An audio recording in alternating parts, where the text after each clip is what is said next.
So, ngayon naman guys, ay ituturo ko sa inyo paano ba tayo magre-reset ng oras dito po sa Honda Click natin.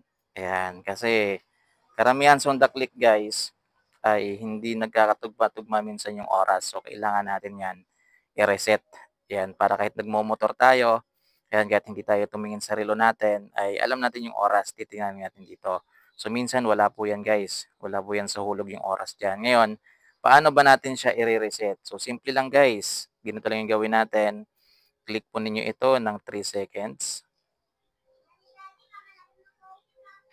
3 seconds. So, sakto lang. Then, magbi-blink po yung oras natin dyan. Ngayon, click natin to. Kung gusto nyong oras yung papalitan, mabiblink yung oras. Yan. For example, ilalagay natin siya sa 2 p.m. Ganyan. So, okay na po yan. Then, click natin ulit para mag-blink naman yung minutes. Yan. So, minutes naman yung magbi-blink niyan. Then, sa inyo, kung gusto nyo palitan, halimbawa, palitan nyo ng 2:30, 2:30 p.m.